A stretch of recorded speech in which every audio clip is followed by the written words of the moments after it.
Amrit Mahotsav, Mahila Samman Bachat Patra.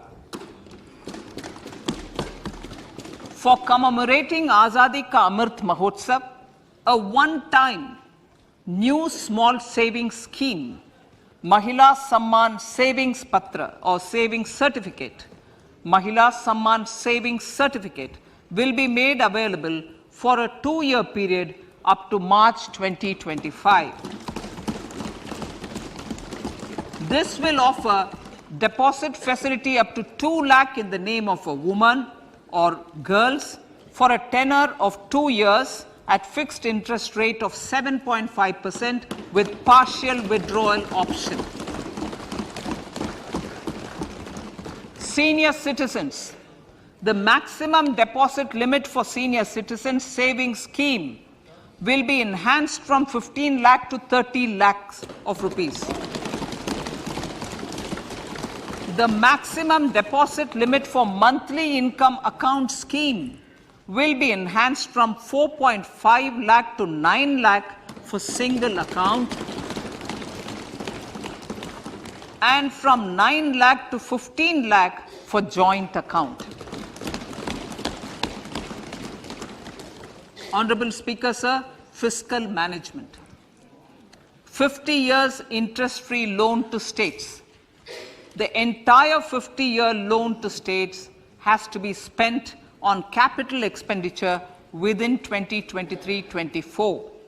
Most of this will be at the discretion of the states, but a part will be conditional on states increasing their actual capital expenditure.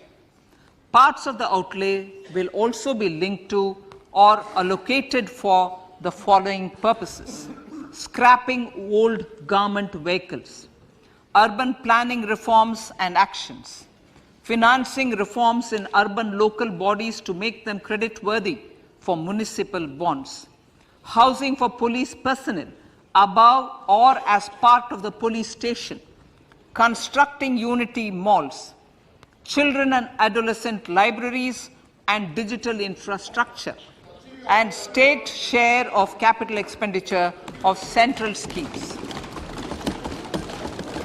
Honorable Speaker, sir, fiscal deficit of states.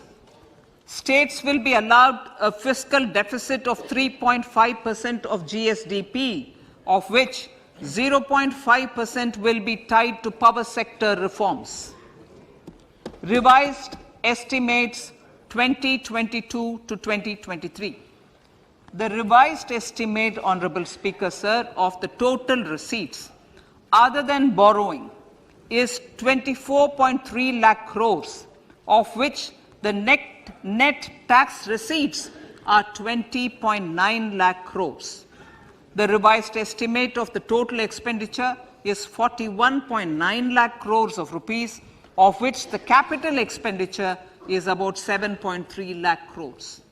The revised estimate of the fiscal deficit is 6.4% of GDP, adhering to the budget estimate. So, budget estimates of 2023-24.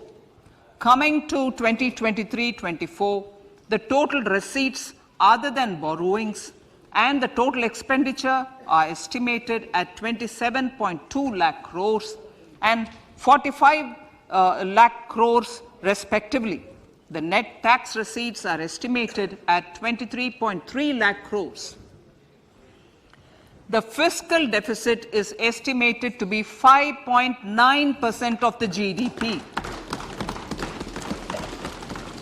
In my budget speech for 21-22, I had announced that we plan to continue the path of fiscal consolidation, reaching a fiscal deficit of below 4.5% by 2025-26, with a fairly steady decline over the period. We have adhered to this path, and I reiterate my intention to bring the fiscal deficit below 4.5% of GDP by 2025-26. To finance the fiscal deficit in 2023-24, the net market borrowings from dated securities are estimated at 11.8 lakh crores.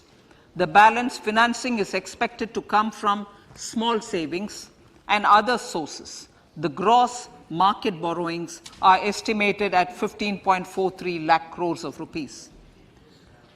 Honorable Speaker, sir, I now move to Part B.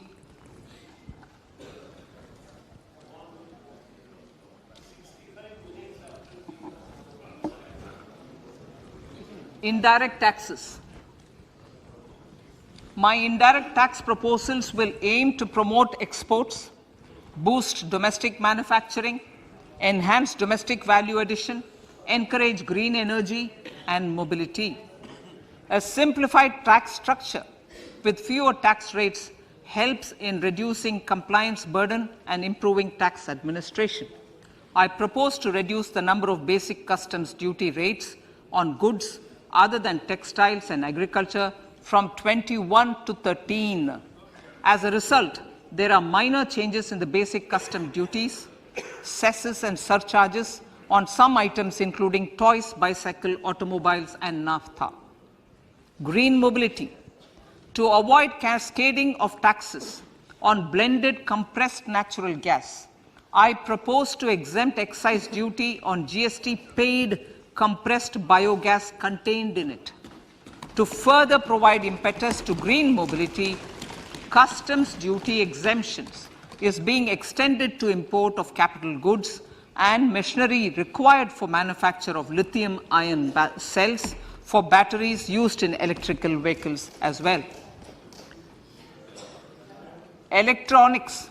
As a result of various initiatives of the government, including phased manufacturing program, mobile phone production in India has increased from 5.8 crore units valued at about 18,900 crore in 2014-15 to 31 crore units valued at 2,75,000 crore in the last financial year. To further deepen domestic value addition in manufacturing of mobile phones, I propose to provide relief to customs duty. I propose to provide relief in customs duty on import of certain parts and inputs like camera lens and continue the concessional duty on lithium-ion cells for batteries for another year. Similarly, to promote value addition in manufacture of televisions, I propose to reduce the basic customs duty on parts of open cells of TV panels to 2.5%. Electrical. To rectify inversion of duty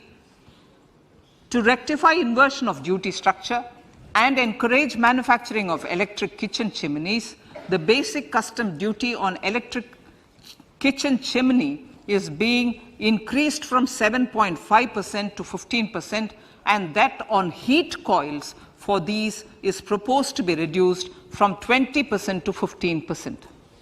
Chemicals and petrochemicals. Denatured ethyl alcohol is used in chemical industry. I propose to exempt basic customs duty on it. This will also support the ethanol blending program and facilitate an endeavor for energy transition.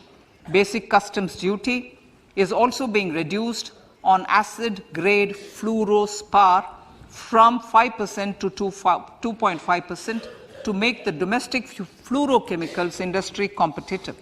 Further, the basic customs duty on crude glycerine for use in manufacture of epichlorohydrin is proposed to be reduced from 7.5% to 2.5%.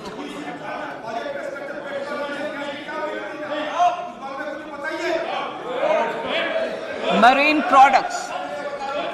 In the last financial year, marine products recorded the highest export growth, benefiting farmers in the coastal states of the country. To further enhance the export competitiveness of marine products, particularly shrimps, duty is being reduced on key inputs for domestic manufacture of shrimp feed.